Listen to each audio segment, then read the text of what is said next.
Titled Social and Political Life. Unit 1, titled Diversity. This unit has 2 chapters. Chapter 1, Understanding Diversity, and Chapter 2, Diversity and Discrimination. This is Chapter 1. Look around you in the classroom. Do you see anyone who looks exactly like you do? In this chapter, you will learn that people are different from each other in many ways. Not only do they look different, but they might also belong to different regional, cultural, or religious backgrounds. These differences enrich our lives in many ways and also make them more fun. All these different people who come from all kinds of backgrounds and belong to all kinds of religions and cultures help to make India so interesting and so diverse. What does diversity add to our lives? How did India become like this? Are all kinds of difference a part of diversity? Can diversity also be a part of unity? Listen to this chapter to find some answers. There are 3 pictures given here. All the 3 pictures show 3 different children. These children are different from each other in many ways. 3 children around your age have drawn the figures given here. Use the empty box to draw your human figure. Is your drawing similar to any of the others?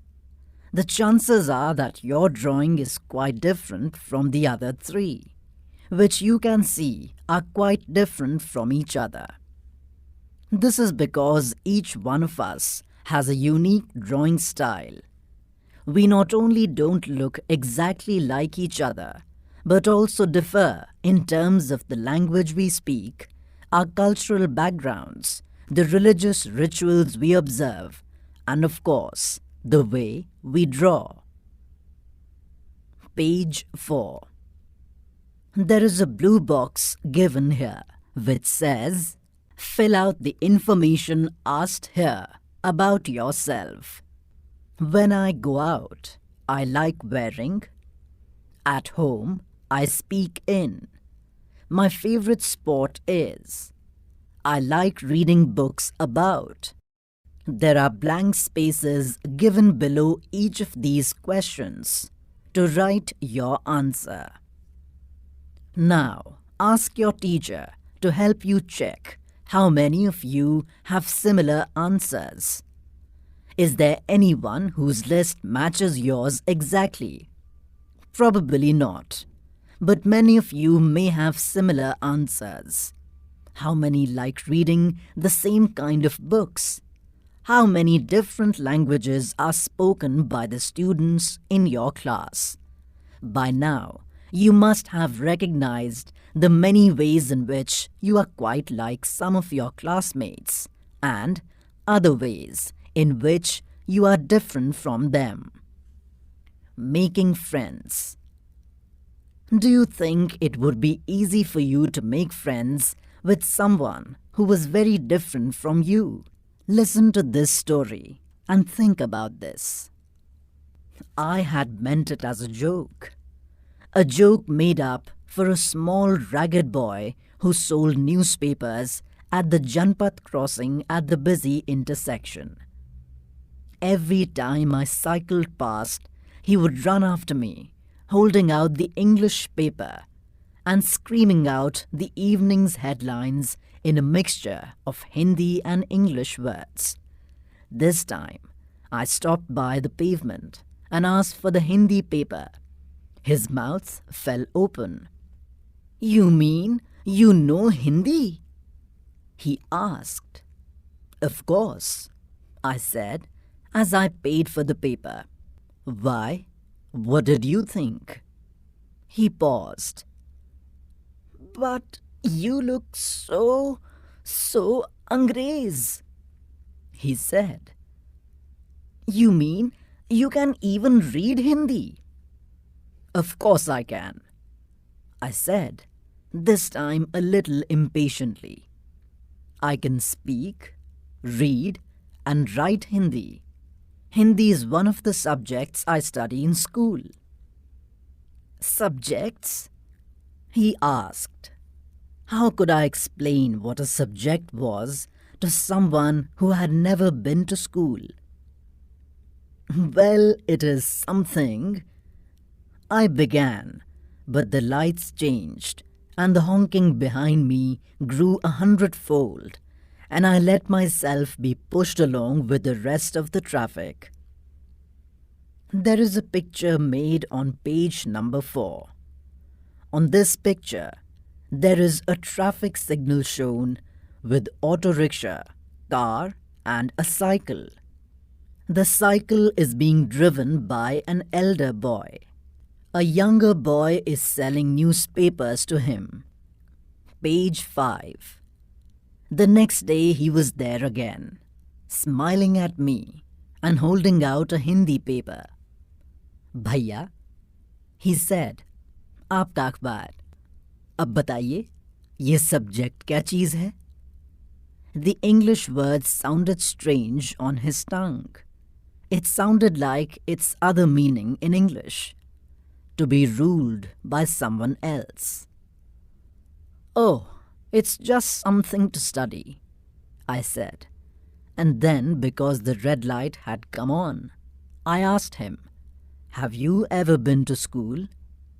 Never, he answered, and he added proudly, I began working when I was so high. He measured himself against my cycle seat.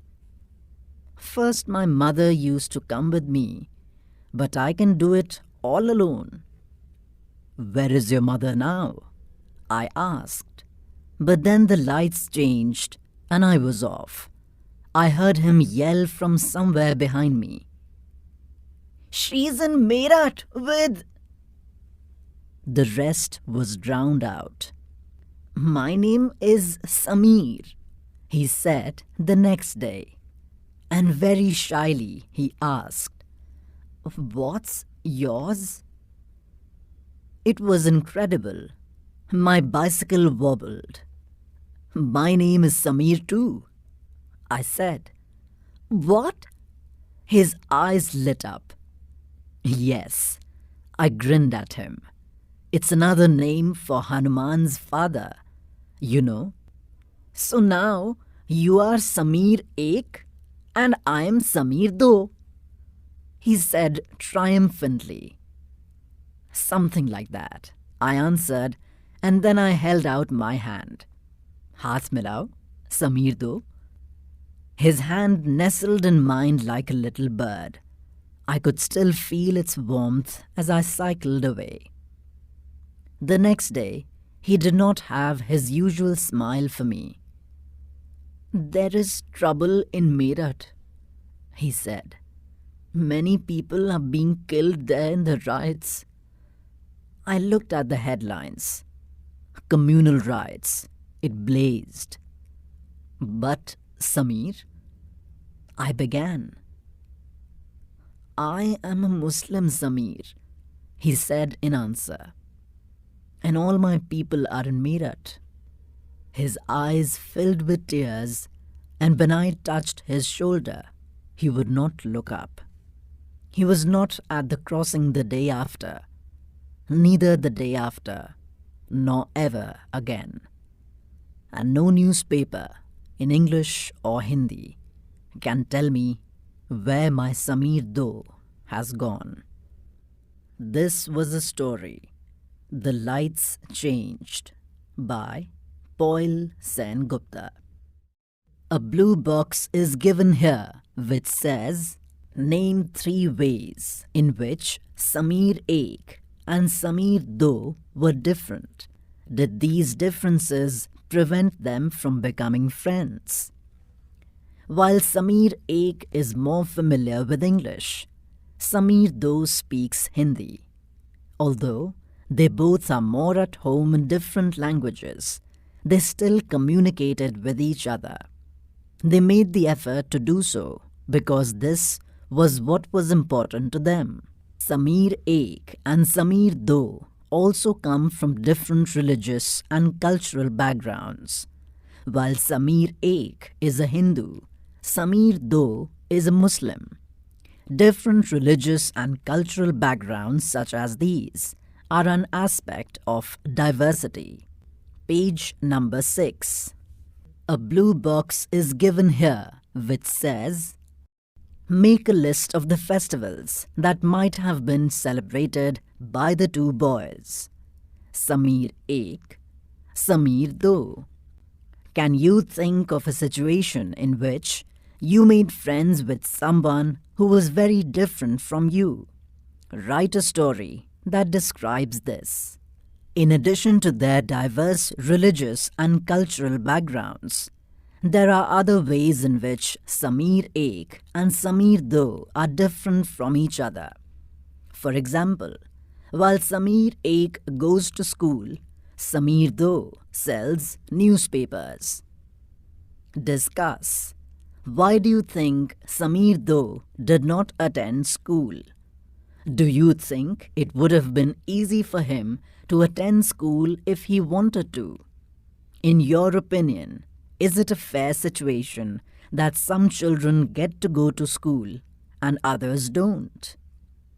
Sameer Do did not have the opportunity to attend school.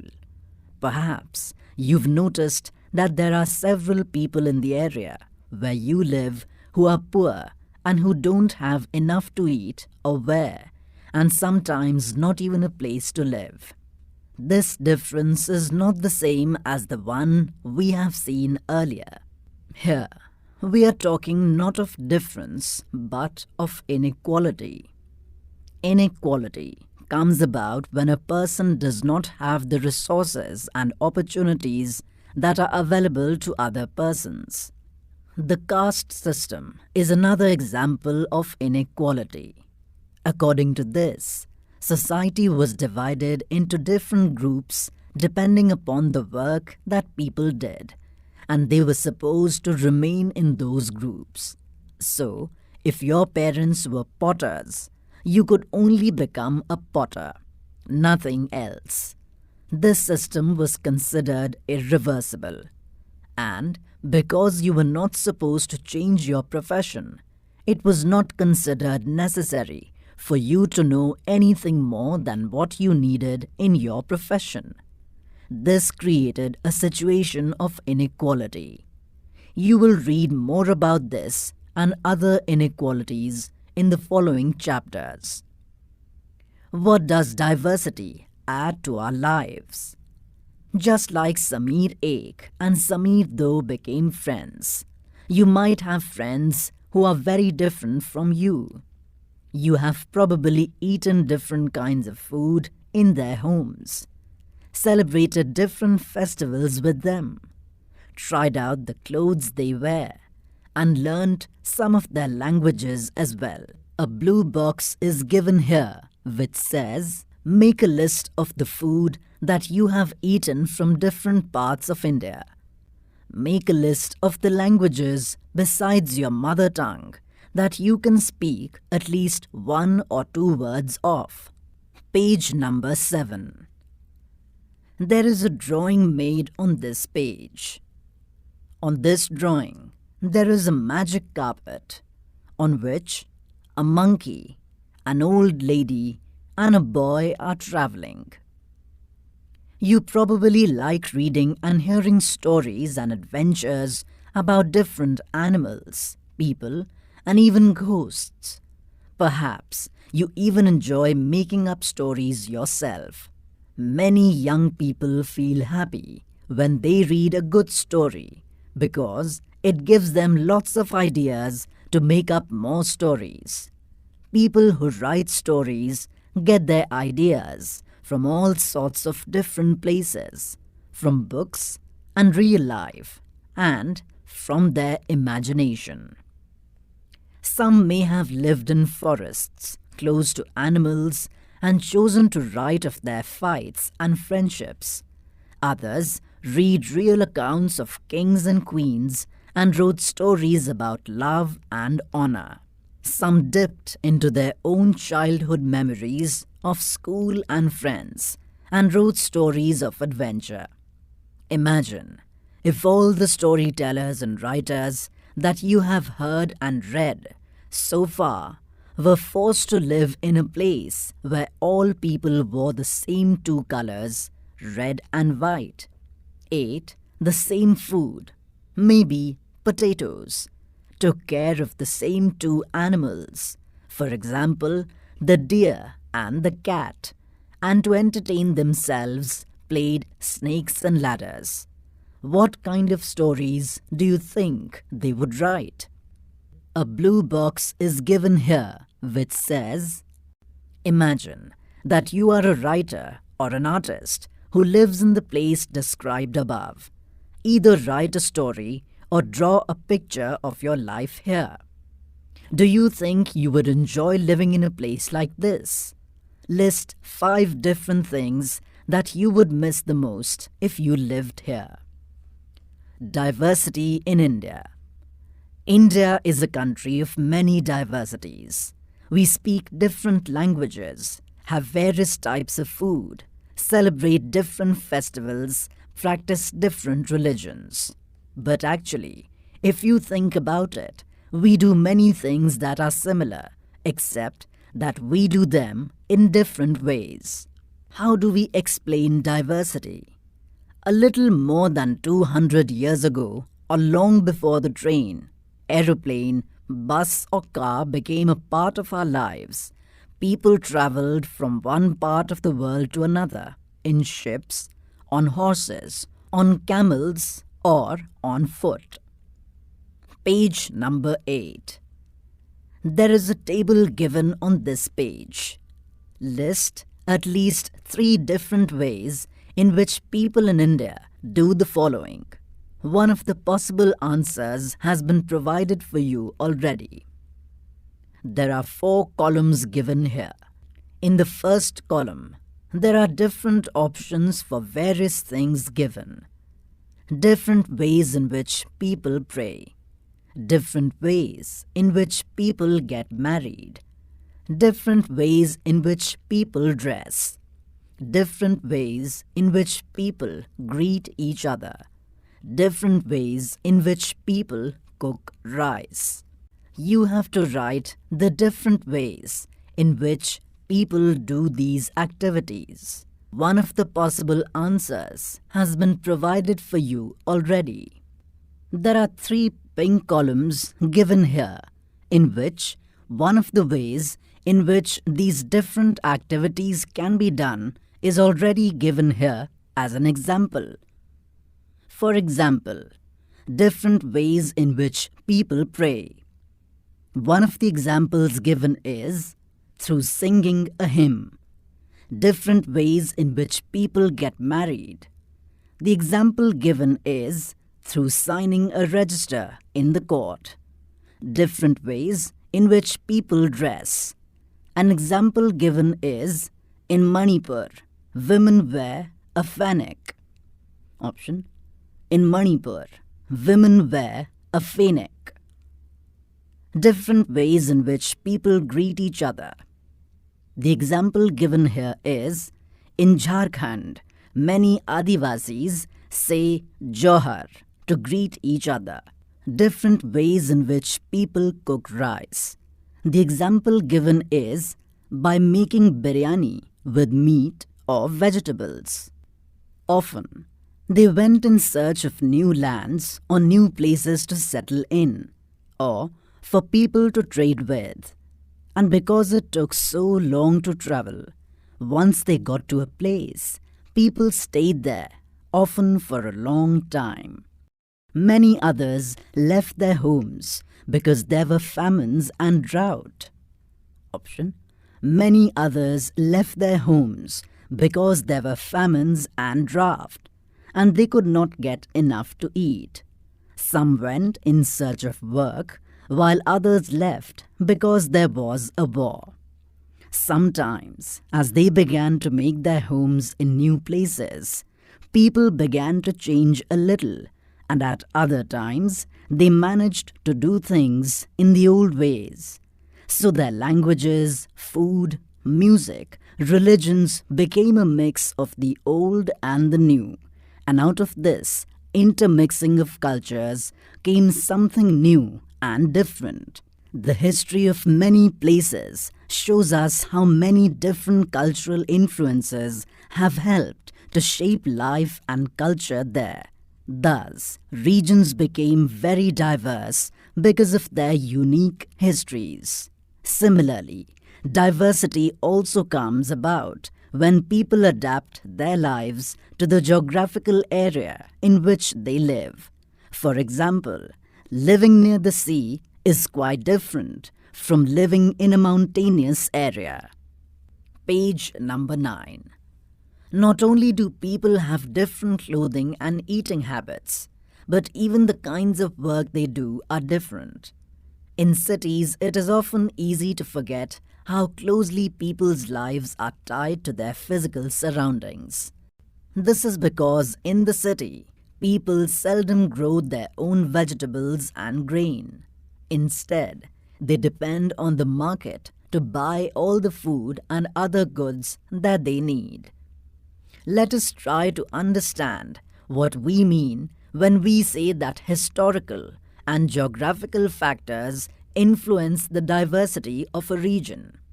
We can do this by reading about life in two different parts of the country, Kerala and Ladakh. Look at the map of India in an atlas and locate Kerala and Ladakh. Can you list 3 ways in which the different geographical location of these two regions would influence these habits? 1. The food people eat. 2. The clothes they wear. 3. The work they do. There is a picture given here which shows the dry, barren landscape of the mountainous desert of Ladakh. Ladakh is a desert in the mountains in the east of Jammu and Kashmir.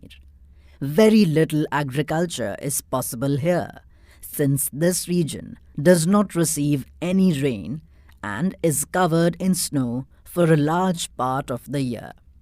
There are very few trees that can grow in the region. For drinking water, people depend on the melting snow during the summer months.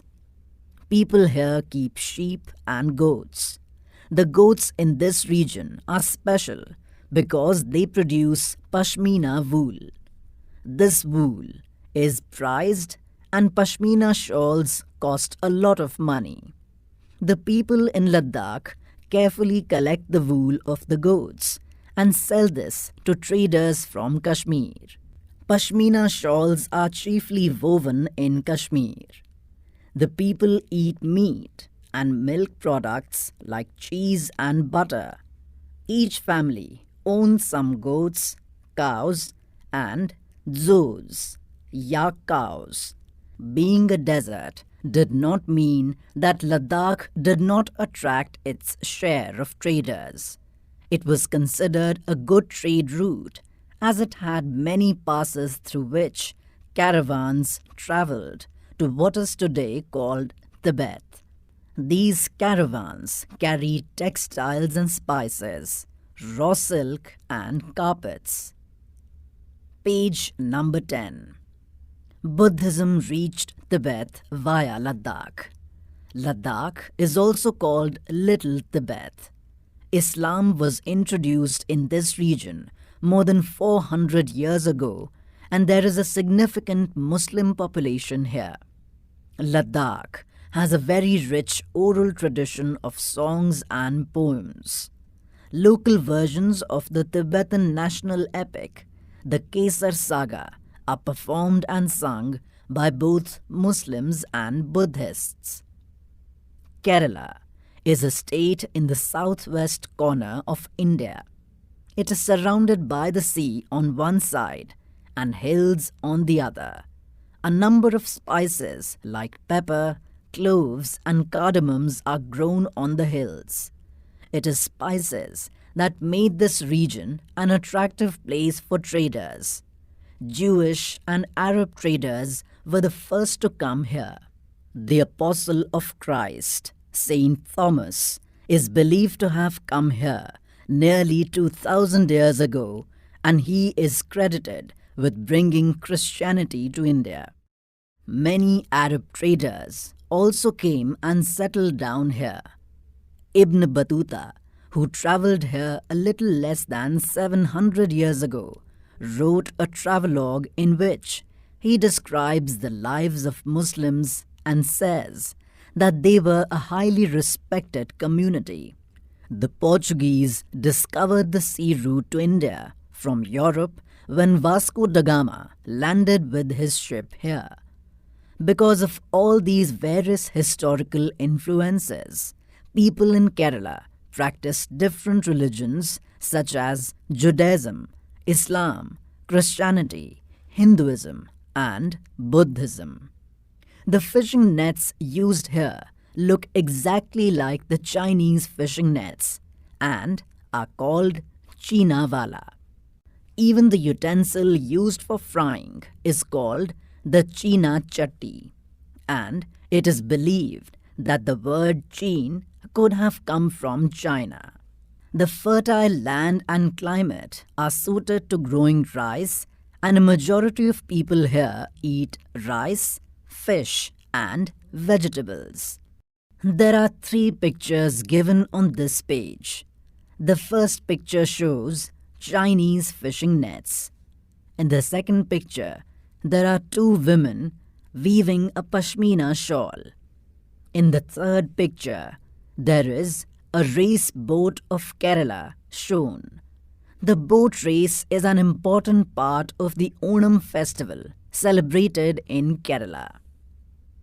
Page number 11. While Kerala and Ladakh are quite different in terms of their geographical features, the history of both regions has seen similar cultural influences. Both regions were influenced by Chinese and Arab traders. It was the geography of Kerala which allowed for the cultivation of spices, and the special geographical location of Ladakh and its wool that drew traders to these regions. Thus, history and geography are often tied in the cultural life of a region. The influence of diverse cultures is not merely a thing of the past. Our present lives are all about moving from place to place for work, and with each move, our cultural traditions and way of life slowly become part of the new place we are in. Similarly, in our own neighborhoods, we live close to people from several communities. Our daily lives are about the ways in which we do things together and hear stories about each other's lives, customs, and traditions. Unity in diversity. India's diversity has always been recognized as a source of its strength. When the British ruled India, women and men from different cultural, religious, and regional backgrounds came together to oppose them. India's freedom movement had thousands of people of different backgrounds in it. They worked together to decide joint actions. They went to jail together, and they found different ways to oppose the British. Interestingly, the British thought they could divide Indians because they were so different, and then continue to rule them. But the people showed how they could be different and yet be united in their battle against the British. A poem is given here. Let's listen to this poem by the Indian People's Theatre Association, or IPTA. Don't forget the days of blood, O friend. In the midst of your happiness, remember to shed a tear for us. The hunter has torn away every single flower. Do plant a flower in the desert garden, dear friend. Having fallen to bullets, we slept in Jallianwala Bagh. Do light a lamp on this lonely grave, O friend. The blood of Hindus and Muslims flows together today. Do soak your robe in this river of blood, dear friend. Some rot in jails, while others lie in their graves. Do shed a few tears for them, O friend. This poem is written by the Indian People's Theatre Association, IPTA. This song was sung after the Jallianwala Bagh massacre in Amritsar, in which a British general opened fire on a large group of unarmed, peaceful people, killing many and wounding even more. Men and women, Hindus, Sikhs, and Muslims, rich and poor, had gathered to protest against the British. This song was composed and sung to honor the memory of those brave people. Page number 12. On this page, a picture is given showing Pandit Jawaharlal Nehru delivering an Independence Day speech. Songs and symbols that emerged during the freedom struggle serve as a constant reminder of our country's rich tradition of respect for diversity. Do you know the story of the Indian flag? It was used as a symbol of protest against the British by people everywhere. In his book, The Discovery of India, Jawaharlal Nehru says that Indian unity is not something imposed from the outside, but rather it was something deeper within its fold. The widest tolerance of belief and custom was practiced, and every variety acknowledged and even encouraged. It was Nehru who coined the phrase unity in diversity to describe the country. A blue box is given here which says, India's national anthem, composed by Rabindranath Tagore, is another expression of the unity of India. In what way does the national anthem describe this unity? Questions. 1. Draw up a list of the different festivals celebrated in your locality. Which of these celebrations are shared by members of different regional and religious communities? 2. What do you think living in India with its rich heritage of diversity adds to your life? 3. Do you think the term unity in diversity is an appropriate term to describe India? What do you think Nehru is trying to say about Indian unity in the sentence quoted in page 12 from his book The Discovery of India? 4. Underline the line in the poem sung after the Jallianwala Bagh massacre, which, according to you, reflects India's essential unity. 5. Choose another region in India and do a similar study of the historical and geographical factors that influence the diversity found there. Are these historical and geographical factors connected to each other? How?